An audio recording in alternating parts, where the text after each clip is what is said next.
Before we get started, I want to make it clear this isn't going to be some insanely thorough video essay about TF2 or its inner machinations. This is all about my personal history with the game and how my thoughts and feelings of it have changed over the years. I started playing it all the way back in April of 2014 after I was introduced to it by one of my internet friends, Wendy. Go check her out on Twitter, by the way, she's a really good artist. The only catch, this was my first shooter ever. Like I said before, I was strictly a Nintendo kid growing up. I thought anything besides them was dirt beneath my shoe. So, if you could imagine, I missed out on a lot of stuff. Battlefield, Counter-Strike, and especially COD. My dad played World at War on the Wii since he liked using the Zapper controller, but it was never like I was queuing up with the boys on a Friday night. Like, come on. So this was a whole new world to me, but I decided to give it a shot since I really liked the art style. And wouldn't you know it, I was hooked instantly. Which was perfect as I just got over my last gaming hyperfixation with Minecraft. Everything about it was so cool to me. The 9 classes, all the different weapons, and how genuinely funny it was. No joke, when I first started playing, I audibly laughed just from walking in a straight line as NG. But I wouldn't reach full-on obsession until the Love and War update. Not just because of the new weapons, taunts, and maps, rest in peace Cactus Canyon, but the idea of a game getting free updates that added and changed a lot of stuff was mind-boggling to me. I had no experience with expansions or DLC before. All the games I played were a one-and-done deal. Looking back, this was probably one of the best times to get into the game. I may not have been playing since the start, but I have a lot of vivid memories from all the updates around then. Finishing my gunmetal contracts in 20 minutes and having to wait a week for new ones. All the cool alien-themed stages from Invasion, but my favorite being from End of the Line. So I was in a trade server unboxing crates from the update, and from one of them I got an unusual virtual viewfinder with Frostbite. Putting aside how that was a new effect at the time, it was an all-class hat too. So if you can imagine, it was worth a lot. I know End of the Line was controversial due to its lack of content, but at the very least, I got something cool out of it.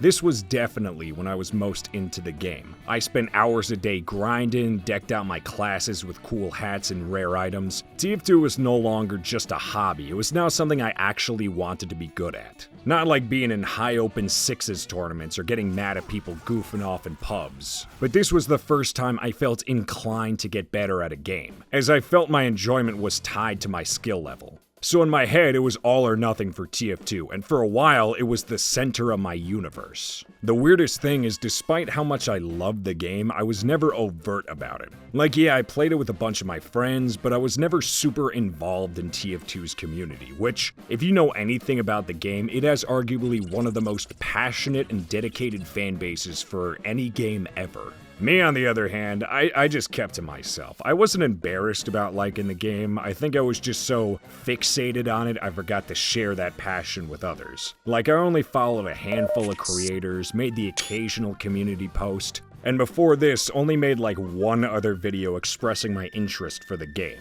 That, of course, being a response to that god-awful TF2 versus Overwatch video MatPat made. Unfortunately, my video wasn't much better either. The audio quality was bad, I stole my talking points from other response videos, and best of all, I had my camera set to autofocus, so the picture kept going blurry every 5 seconds. I'd show it, but I deleted it years ago. The only remnants are on an old SD card I buried in the backyard of my parents' house. When I'm home for jury duty next month, I'll see if it's still there. Really, the only TF2 creators I gave a shit about were Star and Germa. Not only because they were incredibly funny, but they were always just finding the dumbest shit to do in the game. Annoying spies, boost bonk bam, garbage guardians. This was the type of shit you'd see people unironically replicate in the game. It also helped TF2 wasn't their entire personality. Like, yeah, it was what they were best known for, but their jokes and style weren't solely built around the game. So anytime they played something else, it was still really entertaining. Things have been going really good with TF2. By the end of 2015, I had a couple hundred hours clocked in, experienced multiple content updates, and was even getting friend requested by scammers multiple times a week trying to steal my viewfinder. Suffice to say, I was living large. But it wasn't until one teensy little thing had to come along and just ruin it for me. That being Meet Your Match in 2016.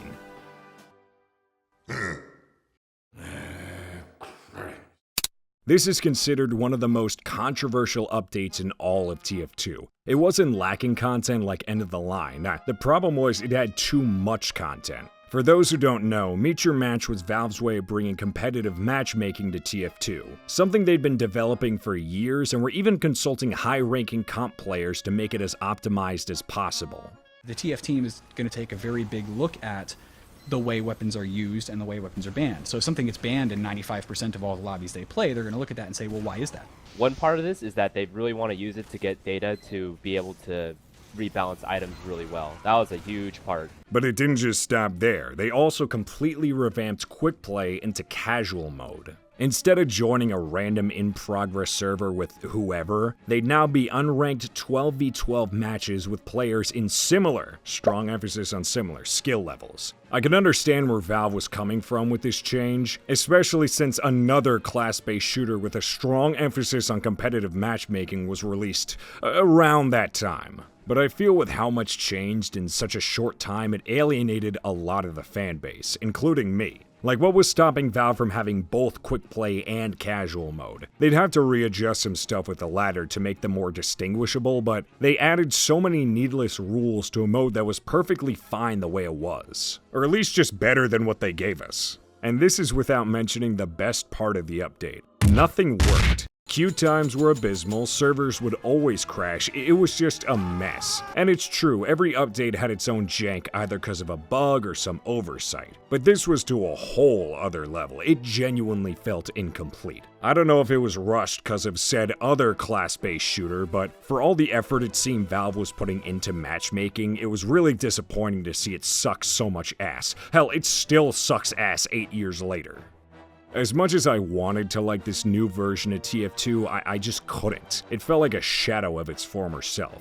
I know I'd only been playing for 2 years by then, but I built such a strong connection with the game, it just didn't feel right. And to Valve's credit, they would fix and rework a lot of this stuff over time, but it left such a sour taste in my mouth, I gradually played the game less. I didn't even care about Jungle Inferno that much. It had some cool weapons and rebalances, but it didn't fix as much shit for Meet Your Match that I'd hoped for. It was already a year since that update, and the player base was nothing but critical. So it was disappointing for Valve to prioritize balancing Pyro than optimizing the rest of the game. Finally, once 2018 rolled around, I just straight up fell out of the game. I still played it occasionally with friends, but my hyperfixation days were long gone. And it wasn't even because I matured and used my time more wisely. No, I just hated the state the game was in. Especially since this was around the time updates were getting more sparse. The game would still get bug fixes and balances every once in a while, but there hasn't been a massive content update like Jungle Inferno or Love and War since 2017.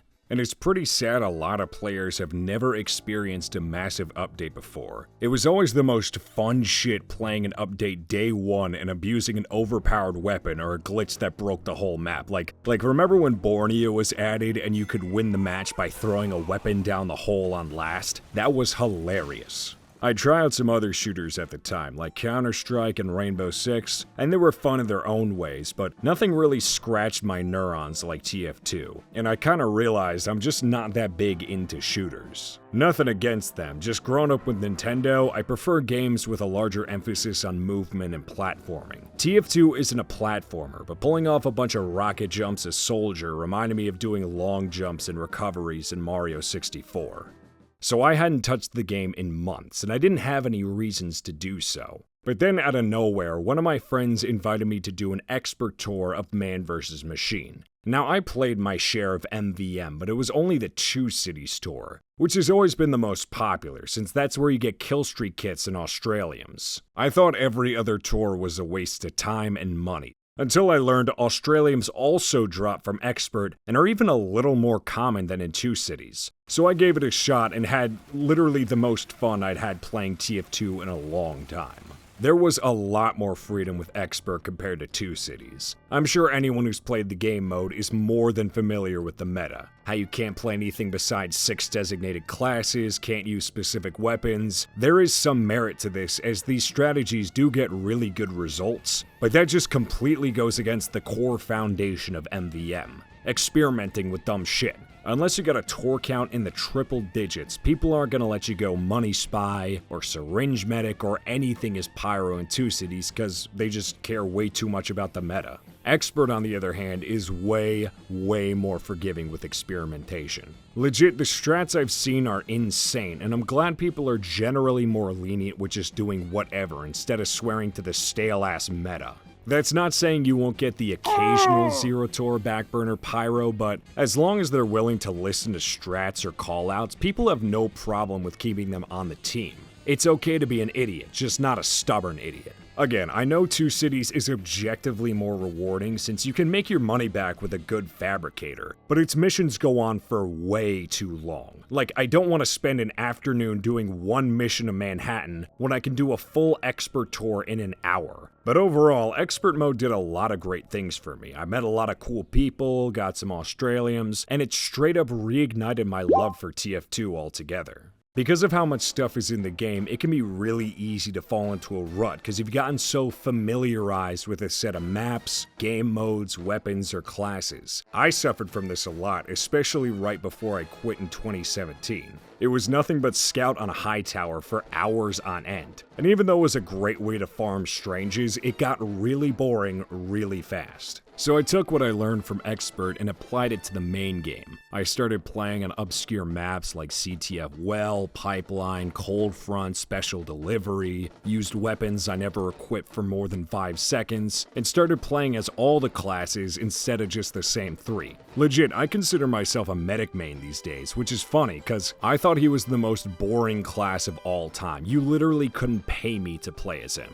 It's all about finding niches with TF2, because there's so much stuff you can do in the game. And it doesn't just pertain to classes, weapons, or maps, but what you actually like to do in the game. Some play TF2 for trading, community servers like Death Run or Prop Hunt, playing competitively. I know this can be said about a lot of games, Counter-Strike, Gmod, GTA, but the community has elevated TF2 to a whole other level that goes beyond words. And after coming back to it, I've realized I can never fully quit this game. I still take long breaks from it. In fact, this is the first time I played it since February. But I've sunk so many hours into TF2, I'm never gonna stop playing it outright. And to be frank, I'm much happier playing in moderation now. I don't have a desire to be the best of the best anymore. I'm content with my skills. I can take the game less seriously, especially since I know all the dumb shit now that I've been playing it for so long. Random crits, melees being jank, broken ass weapons and combos. These annoyed me for the longest time, but now they're just funny. And there's nothing wrong with wanting to get better at the game or taking it more seriously. Nah, if you want to grind MGE and play lobbies, there's nothing wrong with that.